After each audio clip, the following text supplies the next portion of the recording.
on then, let's first up begin by introducing seed stage India-focused VC firm Good Capital. They've recently announced a $50 million fund to back founders that are leveraging AI. We've got Arjun Malhotra. He is a co-general partner at Good Capital right here on the show to talk a little bit more about this fund. Good to have you on board. Arjun, tell us a little bit more now in terms of what the check size is going to be and what are the target companies that Good Capital is looking at. Yeah, so the check size that we're probably going to invest in about 25 to 30 companies over the next couple of years. The average check size is anywhere from $150,000 up to about 1.5 million per company to start with. And then we reserve about 35% of the fund to follow on into those companies. So what's the overall AUM? Yeah, so it's a $50 million fund. We haven't yet done final close, so we have a little bit of flexibility to go above that. But 50 million is what we're targeting. The idea is to focus primarily on pre-seed and seed bets. So we think that's enough of capital to enable us to do a large enough amount of companies over the next couple of years. And this is on the back of our last fund was about a $25 million fund. So just doubling that now with this one. Right. And Arjun, given that the focus has always been bottom up in terms of finding entrepreneurs, I just want to understand what it is that you guys look for in making these founders really unique that you need to back them. Yeah, so look, because we're such early stage investors, it's really hard for us to be very sector specific because typically we're trying to find entrepreneurs who find a really interesting opportunity or they find something that is misunderstood about a sector or a market. And then they build a solution, which if you extrapolate can create a really large solution to a pretty deep problem. And so that's why we tend not to be too sector specific in terms of picking a thesis. That being said, like you said, what's worked for us is this really bottom-up approach of finding these entrepreneurs operating in unattractive market, finding large opportunities. There's companies like Meesho and LEAD School that we've done in the past, obviously, that have that kind of a background, but there's also slightly lesser known ones. There's a company called Skillbee that we've invested in, and Skillbee's targeting blue and gray collar workers who are migrant workers going to foreign markets, going to the Middle East and Eastern Europe. And doing a lot of those jobs over there. Now, those are aspirational jobs. You get paid between 5 to 10 times what you earn in India doing gray collar, blue collar works in blue collar jobs in Eastern Europe. And as a result of that, there's a lot of information asymmetry. There's a lot of middlemen who are sort of exploiting people by promising them jobs in these foreign markets. And so what Skillbee does is the team had worked previously with Shell's labor supply chain, labor procurement chain in Singapore. So they were really closely involved with this problem. And they started working directly with Middle Eastern and Eastern European companies to be able to source labor from India and do it in a trusted manner. So for us now, we've talked about this fund being an AI-focused fund. And again, we're not seeing AI as a vertical this time. We just believe that entrepreneurs who are leveraging AI will be able to build more powerful, more personalized products. So that's the change that we're seeing at this point.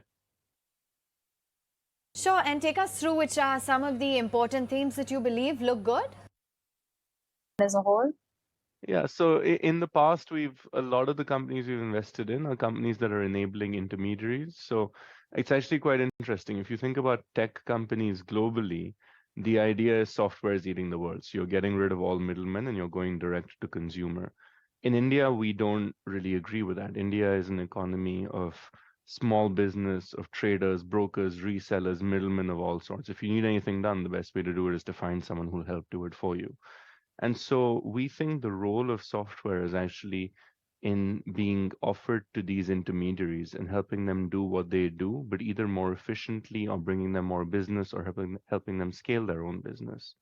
So Meesho was obviously an example of how you can do that with resellers. You had housewives who were selling e-commerce products on behalf of Meesho as intermediaries rather than selling to the direct end consumer. But similarly, you've got other companies like Wealthy is this company that we've invested in, which is enabling financial advisors to become independent and start and run their own businesses. So we think AI applied to intermediaries can actually be a really interesting category of software to back, because you would think there's an entire discourse about how AI is out to take people's jobs, but actually, if you can plug it into the workflows of how individuals are already doing their business, you can help them scale that up in quite a valuable manner. For instance, in your customer relationship management, if you've got 20 clients to deal with, today you can probably touch base with only 2 or 3 of them as a wealth advisor every couple of days. However, if I'm able to ingest what your portfolio looks like, understand what kind of products you've been interested in, then I'll be able to cater to you in a personalized manner, but do that much more frequently. So I guess AI applied to these intermediary-led business models is where we see quite a large opportunity. So the fund also plans to invest close to $1.5 million in about 25 startups, or even more than that over the next 4 years. Tell us a little bit more about the game plan and the kind of companies you're targeting. Yeah, so we've actually already made commitments to 3 companies so far, and those are all in closing at the moment. Beyond that, we're looking at some interesting companies. There's a company in the consumer appliances space that we're taking a look at. I can't talk a lot about these companies because we've either not closed the deals or haven't finalized whether we're investing or not. There's a company that's doing something quite interesting using AI for legal tech. They're focusing on transcription services. So if you ever, hopefully you haven't been to arbitration proceedings, but if you have been to such hearings, there's always a typist who's maintaining a record of what's happening. That's a very specialized job. You need to be typing in 200 words a minute. So a lot of litigations cannot, or a lot of hearings cannot afford that. And so you've got kind of a software-led approach that's changing that. Aside from that, in edtech, we've seen companies do a few interesting things, especially around personalization. So AI is really good at understanding, given, let's say, a child does a piece of homework and is making mistakes on question 17 and 18, they understand intuitively exactly what part of the curriculum the student is probably struggling with, and is able to assign them homework and future tests based on being able to get better at that rather than just a blanket piece of homework assigned to everyone. Similarly, you're seeing really specific courses start to materialize. So for instance, I'm a GP at a VC fund focused on India investing. I could go to a learning platform, and rather than say that I want to learn about, let's say, investing in cryptocurrencies, if I'm able to state the context with which I'm coming from and answer 10 questions about how much I know about the subject, then a personalized course can be created for me that is tailored exactly to where I stand in terms of my understanding today and my learning needs going forward, and how it fits into the context of the work that I do. So we're seeing I'm kind of pulling from companies we're looking at the moment to try and give you more practical examples, but that's sort of some of the things that are in the pipeline. And Arjun, I'm curious to get in your take on, global tech companies and how really they've been faring, new age tech companies as well back home.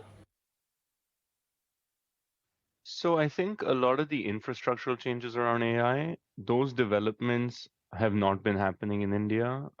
Even though it's quite early in the sector, a lot of the expertise has already played out in foreign markets.